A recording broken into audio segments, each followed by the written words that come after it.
What's up, guys? It's your boy, the Piscine Predator. I'm back with that TPP True Crime Talk, baby. Let's go. All right, before we jump into this topic, and we got a good one for today, baby. Oh, do we? Do we? Before we jump into it, though, can you do me a little favor? Just a little tiny favor. Could you smash that like and that subscribe, and then maybe if you're feeling ever so generous, hit that share and send it out there. Come on, help me grow this channel, man. Please. Come on. I'm begging you. All right, I'm done begging you. Let's get into the topic. All right, topic for this video is that Richard Merritt case, that trial, that disgraced lawyer trial. You know, the guy that's accused of killing his mother. If you don't know the story, just go back. Last week, I posted. I gave the rundown on the whole thing, right? Did the recap of day one, day two, and I laid it out for you guys. Well, today, we had some witnesses get up, and it was basically just, people involved in the investigation, and, just going over, the logistics of it all, and the evidence. And come on, man.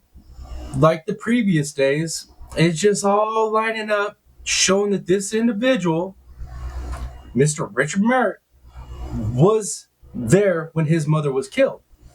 Now, that being said, today, him and his defense had to make a decision on whether or not he was going to take the stand, and give his account of things. And this moron did. Yes, now I understand why he was such a shady crap lawyer. I mean, this dude ain't smart at all. He's a full-blown narcissist and a liar. Straight up evil as can be, definitely. But he's ignorant on top of it. Bro, oh my God. I literally couldn't believe that he was going to take the stand.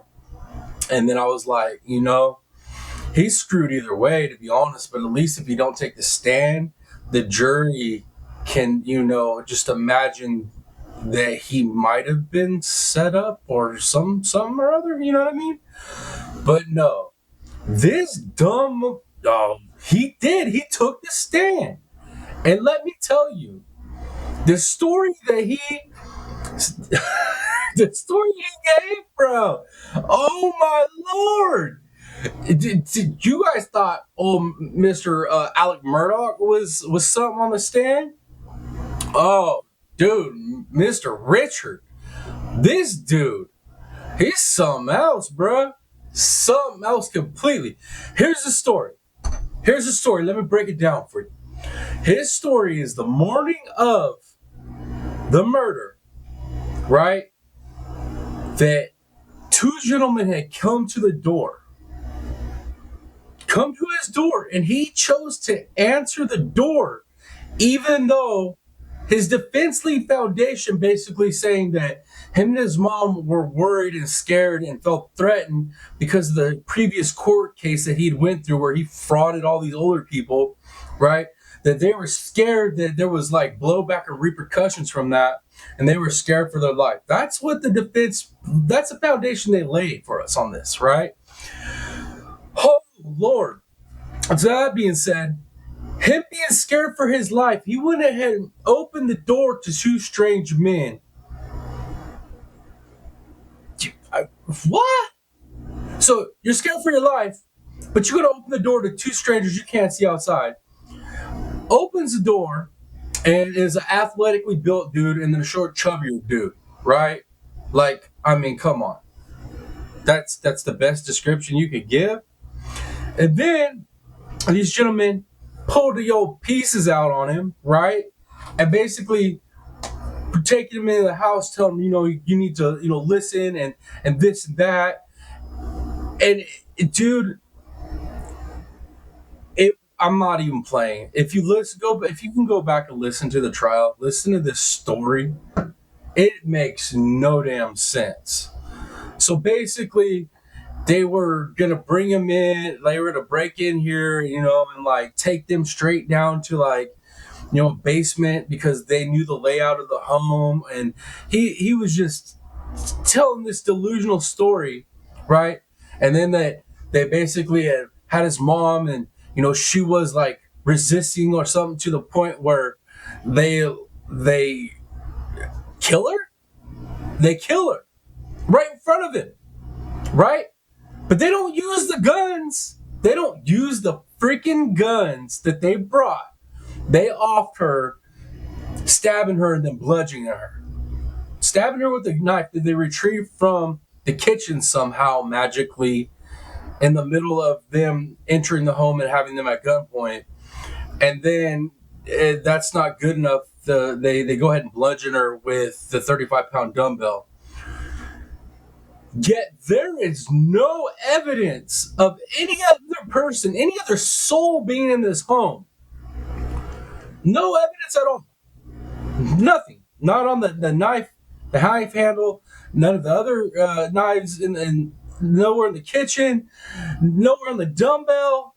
Like, no evidence of nobody else besides old Mr. Richard and his mom.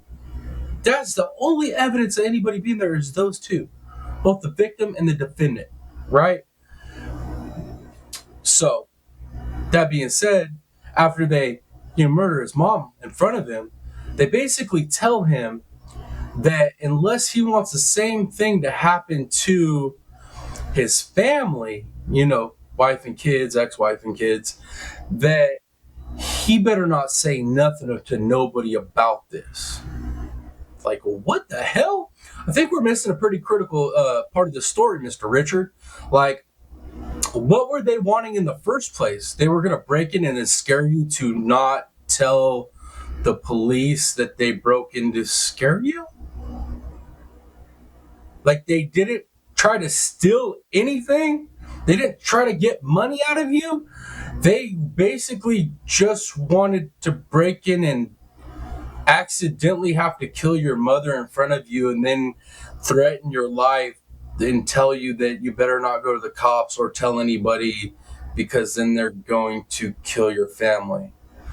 Are you what the hell? What the hell, bruh? How did you sit here and think this story out, bro? How did you sit here and think this story out and leave out like some of the most critical points of developing a story like this, right?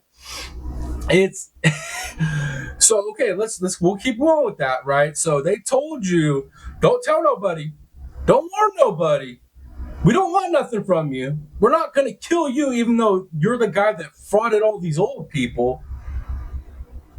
We're just gonna let you go and think about what we did to your mom. And you better not tell nobody anything or nothing. Even though we know that we obviously have to know that you're about to turn yourself in today, right? Because they've been following that close that they know what's going on in this dude's life. So they went ahead and showed up to intimidate and then end up being in a situation where they kill his mom and then threaten him for no reason to not tell anybody about anything or else they're going to come kill his family and him. Bro, you got to be smoking that. Like, I don't even know what you're smoking, bro, because that's out there. So, okay. So what does Mr. Richard Merritt do after this situation, right? He's supposed to be turning himself in at the police department. He just witnessed his mom be killed in front of him. He's been threatened and told all this stuff. So his idea of what to do isn't go turn himself in like he's supposed to, knowing that if he doesn't turn himself in, both the ankle monitors must show that he's not where he's supposed to be, and the police obviously are just going to know he ain't where he's supposed to be. He didn't turn himself in. So he's not going to go do that. What he's going to do is going to go ahead and steal his mom's phone, steal his mom's vehicle because it has a bigger gas tank, right? And then he's going to go ahead and peace out. But first he's going to lock the whole place up, lock the whole house up, right? The whole house that hadn't been ransacked by the two people that came in and roughed him and his mom up and killed his mom and this and that and threatened him, right? So they left, and he's just gonna lock everything up, steal mom's phone, steal mom's car, and take off. And then once he gets, halfway to wherever he decides that he's going, he's gonna go ahead and cut his ankle monitor off. And then as he's getting to where he wants to go out in Tennessee, he's gonna go ahead and come up with this crazy story and fake ID and fake background and just this whole insane narrative on what his life has been to that point, right? Like, because that makes sense. You just had somebody come in and kill your mom in front of you, threaten you with all this stuff, and your idea of making sure that your family and your kids are safe is to disappear and come up with a whole new life. Because that makes sense. Like, two people are going to case your home, do what they just did to your mom, just to threaten you into not telling anybody what they just did to your mom. It doesn't make sense. None of it makes sense. You got to be kidding me, right? Oh, and it gets better. So then he's in a whole new area with this, with the mom's car. And he's going to go ahead and get on a dating site, because getting on a dating site is hiding from the world, right? That's the first thing you do when you're trying to hide from killers that want you to live in fear, that aren't going to kill you. And what? So you're going to get on a dating app now, right? Because you're hiding out. So get on a dating app made sense. You're going to find some lady, and spit this whole lie to her about who you are, where you're from, what your family connections are, what your business connections are, right?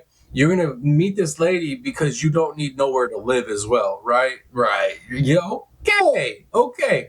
So he literally got on the stand and was like, oh yeah, I got on the dating app and all that, not because I need somewhere to stay, but because, I just thought that was a good idea to get on a dating app while I'm hiding out and fearing for my life and not wanting anybody to know where I am, because if law enforcement finds me, then I'm gonna have to explain the story to them. And then if I have to explain the story to them, then those guys are gonna come kill my family. Hey bro, come on, dude. Like, I don't understand how his defense allowed him to take the stand. Like, if he sat there and told me that whole story, bro, come on. What was his defense attorney thinking? Like, he heard this story and was like, yeah, bet. Sounds good. No cap. We'll get you on that. That stand, and you tell him your piece, bro, and we'll get this all cleared up. This is going to clear the whole thing up, guaranteed. Are you kidding me? Bro, like, I pray that was not his defense attorney saying, hey, yeah, this is a good idea. I'm hoping that it was literally down to Mr. Richard's, say on whether he was going to take the stand or not. Because literally, if that was his defense, is like, yeah, go for it. They greenlit that and let him do that. Don't ever use them. Pray to God you never have to use them as a defense, because, dude, they just basically let homeboy hang himself. They just let Mr. Richard hang himself. But deep down inside, come on, let's face it, more than likely that was, Mr. Richard Merritt's idea to take the stand, because somewhere in his narcissistic freaking head, he thought he can spin some fairy tale together to make it all make sense. And as I'm sitting here listening to it, I'm like, I can't wait for prosecution to cross. Oh, she gonna eat him alive. And she did. She did it perfect. Man, the line of questioning she hit him with made him sound like such an idiot. It was fantastic. Bravo, man. Bravo. It was awesome to watch. Dude, I knew this trial was going to be good. I did. I knew it was going to go quick, and I knew it was going to be good. You can go back and actually fact check me for that on the first video for this one. And I said it, dude, this one's going to be a good one. You got to watch it. And literally, him taking the stand was the coup de grace of entertainment in a trial. Because, like, it was so fictional and so false and so lame of a story, like that. My 12-year-old daughter would have listened to that and should have been like, "What? I could have came up with a better story than that, Dad. Guarantee you." Like it. It was absolutely asinine, guys. Absolutely.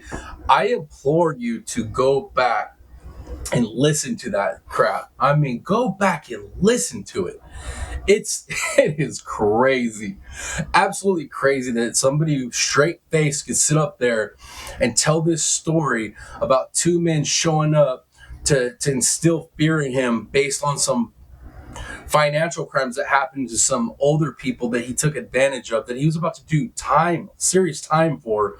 But these people are going to show up just to intimidate him and then kill his mom in front of him so that they could threaten him not to go tell anybody that they killed his mom. Like, it doesn't make sense. Like, if they were going to retaliate on him for what he did, they would just kill him. They wouldn't kill his mom. Like, what does that even serve? We're going to come and kill your mom in front of you and then make you have to be on the run and hide from the police your whole life so that, they don't find out that we killed your mom and then we have to kill your family. Oh my God. Are you? I don't even know, dude. All I know is this was one of the craziest trials to date. I mean, it is definitely top 3 of the most bizarre. I mean, dude, you guys are going to see clips of it. I know News Nation, Law and Crime, they're all going to have clips of this later today. So if you guys can, definitely, if you catch the clip of him on the stand, I implore you, go listen to it. You will be like, oh my Lord, TPP was not joking, man. He was serious. He was dead. He was dead ass serious that this dude took the stand and said that. I'm not, I kid you not. But yeah, guys. So that's it. That's it. There's no more witnesses. The prosecution and defense is arrested.